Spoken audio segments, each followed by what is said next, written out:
দুনিয়ার কোনো কিছু হাসিল হয়ে যাওয়া এটা সফলতা নয়।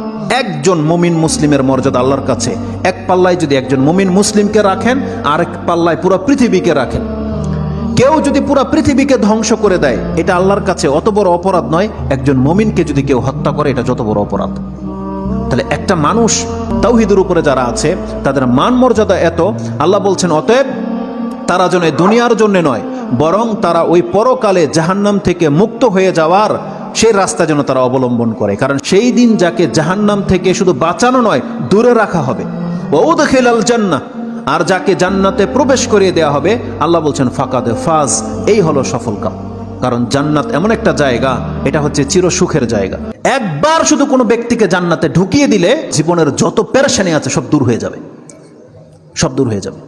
তাহলে পরকালের ব্যাপারটা হচ্ছে এমন। আল্লাহ বলতেছেন সেই দিন যাকে জান্নাতে ঢুকিয়ে দেওয়া হবে, আল্লাহ বলছেন এই ব্যক্তি হচ্ছে সফল কাম। তাহলে এই সফলতা আসবে কিসে? একমাত্র আপনার ঈমান, তাওহীদ। আপনি আল্লাহকে মেনে নিয়েছেন, আল্লাহর বান্দা, আপনি আল্লাহর সাথে শিরিক করেন না, এমন প্রত্যেকটা ব্যক্তি সেই জান্নাত সে পাবেই পাবে।